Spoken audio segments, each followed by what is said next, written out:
Quem já pensou em importar ou exportar alguma coisa, com certeza já esbarrou numa sopa de letrinhas como FOB, CIF, XW. Pois é, esses são os Incoterms. Eles são basicamente a linguagem universal do comércio global. Então, bora desvendar o que essas siglas realmente significam e por que elas são tão cruciais. Para começar, vamos direto ao ponto com uma pergunta que pode valer milhões. Imagina a cena, um container sai da China, tudo certinho, mas quando chega aqui no Brasil, a carga está danificada. E aí? A responsabilidade é de quem compra, de quem vende? A resposta para essa pergunta define quem arca com o prejuízo. E é exatamente para isso que os Incoterms existem. Olha, todo santo dia o mundo está pulsando com o movimento de mercadorias. Como a gente vê aqui, é uma operação logística gigantesca que conecta produtores e consumidores atravessando oceanos e continentes. E claro, essa escala toda traz junto uma complexidade enorme. E é aqui que mora o perigo. Cada país tem seu próprio sistema de leis. Alguns usam o Civil Law, como aqui no Brasil.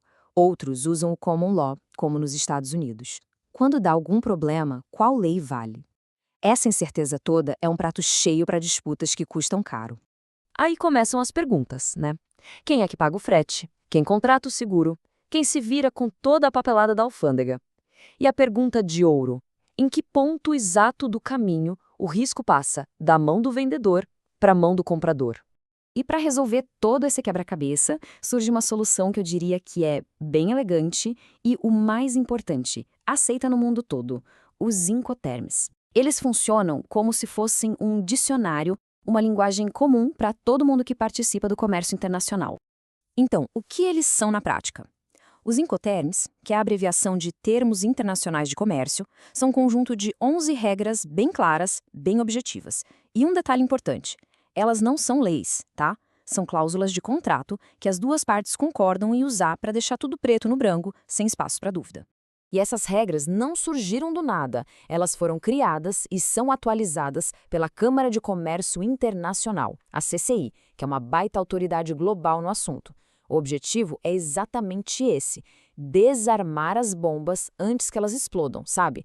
Deixar o comércio mais simples, mais fluido e mais previsível para todo mundo. E o mais legal é que essas regras não são escritas em pedra. O comércio global está sempre mudando e os Incoterms mudam junto. A cada 10 anos, mais ou menos, a CCI dá uma revisada geral neles para garantir que continuem fazendo sentido e acompanhando as novas práticas do mercado. Agora, vamos mergulhar em alguns dos termos mais usados. Vamos começar por aqueles em que a responsabilidade do vendedor acaba bem no comecinho do processo. O primeiro da lista é o SXW, ou as-works. Pensa nele como o ponto de partida. É o mínimo do mínimo de obrigação que um vendedor pode ter. A lógica aqui é a seguinte: no XW, o vendedor só precisa deixar a mercadoria prontinha na porta da fábrica ou do armazém dele. A partir dali, meu amigo, absolutamente tudo. Carregar o caminhão, o transporte até o porto, o frete, o seguro, a burocracia é por conta e risco de quem está comprando. E olha só como nesse fluxo fica claro: a transferência de responsabilidade acontece logo ali, no primeiríssimo passo. Assim que a mercadoria está disponível na fábrica, o vendedor já cumpriu a parte dele. Fim de papo. Ok, bora avançar um pouquinho nessa jornada. O próximo é o FOB, ou Free On Board. Esse aqui é um dos queridinhos, um dos termos mais famosos e mais usados no transporte marítimo. No FOB, a responsabilidade do vendedor já vai um pouco mais longe. Ele tem que cuidar de todos os custos e riscos até a mercadoria estar, de fato, a bordo do navio, lá no porto de embarque que o comprador escolheu. Isso significa que quem compra tem o controle para escolher o navio e negociar o frete principal. Repara só como o ponto de transferência mudou de lugar. Agora, ele acontece no terceiro passo. O vendedor se vira com tudo até a carga passar daquela beiradinha do navio, a chamada amurada. A partir do momento que a carga está lá dentro, a bordo, o risco vira do comprador. Certo. Agora a gente vai para o outro extremo da coisa, para aqueles termos onde as responsabilidades do vendedor vão bem mais longe, cruzando quase toda a viagem da mercadoria. Chegamos no CIF, que significa custo, seguro e frete. O próprio nome dele já entrega o jogo, né? Fica fácil de ter uma ideia do que o vendedor precisa fazer. No CIF, o vendedor tem mais responsabilidades. Ele paga o frete principal e também contrata um seguro para a carga até o porto de destino. Mas atenção, aqui tem uma pegadinha que confunde muita gente. Apesar do vendedor pagar o seguro, o risco de perder o dano passa para o comprador assim que a mercadoria é colocada a bordo do navio lá na origem. É um detalhe sutil, mas que faz toda a diferença. E, por último, mas não menos importante, a gente chega no DDP, o Delivered Duty Paid.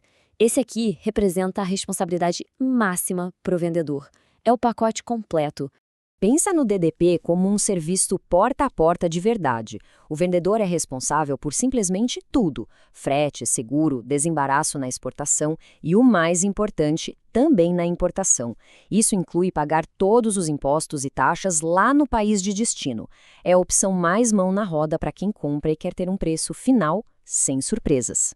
Se a gente olhar o nosso fluxo de novo, a transferência foi lá para o finalzinho, no passo 4. A responsabilidade é toda do vendedor, durante a viagem inteira até a mercadoria ser entregue no local combinado. Para quem compra, é a maior conveniência que existe. Bom, depois de passar por esses exemplos, fica bem claro por que a escolha do Incoterms certo é uma das decisões mais estratégicas numa negociação internacional, não é mesmo? No fundo, os Incoterms definem um espectro. De um lado da ponta, a gente tem o XW, que é a menor obrigação possível para o vendedor. E lá do outro lado, o DDP, com a maior obrigação de todas. Todos os outros 9 termos se encaixam em algum lugar aí no meio, distribuindo os custos e os riscos de jeitos diferentes. E com isso, aquela nossa pergunta do início muda de figura. A questão não é só quem paga se algo dá errado, mas sim como vamos definir as regras do jogo desde o começo. Escolher a sigla certa não é só um detalhe técnico, é o coração da estratégia de risco e de custo de qualquer negócio internacional. A pergunta que fica no ar é: qual dessas siglas define melhor o seu risco em cada situação?